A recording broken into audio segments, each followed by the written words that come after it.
Saya mau mulai ke pertanyaan kenapa pertama nih. Oke. Tapi basic banget, Ustaz. Nggak apa-apa. Nggak ada yang basic kalau kenapa. Yang basic itu how to. Tapi malu juga nih nanya kayak gini sebenarnya. Kenapa harus Allah ya? Bukan. Kenapa? Kenapa di antara semua yang diperintahkan, yang paling diutamakan, yang selalu disebut-sebut sebagai tiang adalah sholat? Keren banget. Kenapa sholat? Keren banget. Jadi gini, setiap Gue malu budak, nih ngomong kayak gini. nggak apa-apa, itu bagus banget. Kalau aku secara pribadi ya, setiap budak itu harus punya sesuatu yang menandakan bahwa dia itu budak. Dan bahwasanya Allah itu adalah majikan. Jadi contoh ya, kalau Mas hire seorang karyawan, maka dia hanya menjadi karyawan Mas kalau Mas kasih tugas kepada dia. Tapi kalau Mas cuma hire dia, terus kemudian dia masuk ke kantor, Mas nggak pernah nyuruh dia nih, maka dia bukan karyawan. Karena dia tidak berkarya. Berarti dia menjadi seorang budak kalau disuruh-suruh sama majikannya.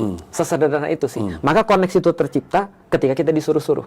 Nah, pertanyaannya adalah, sholat ini kan muncul setelah kita punya koneksi bahwasanya kita adalah seorang hamba. Nah, kalau ada orang yang sudah benar-benar tahu tuannya siapa, dan bahwa dia adalah seorang hamba, maka dua yang tadi sudah terpenuhi itu. Maka berikutnya baru disuruh sholat. Karena setiap hamba memerlukan sebuah validasi bahwasanya dia seorang hamba.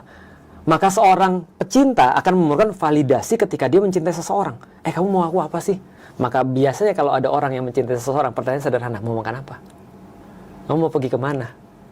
Dengan kata lain dia cuma bilang ini, kamu mau aku apa? Maka ketika dia sudah punya rasa cinta itu, koneksi itu, maka dia bilang sama Allah, ya Allah aku harus apa? Allah bilang, koneksimu terhadap aku yang paling penting adalah sholat. Maka pertanyaannya berganti, karena kita sudah menyelesaikan kenapa, pertanyaan berganti menjadi bukan kenapa harus sholat. Tapi pertanyaannya adalah, bagaimana cara sholat yang menyenangkan engkau ya Allah?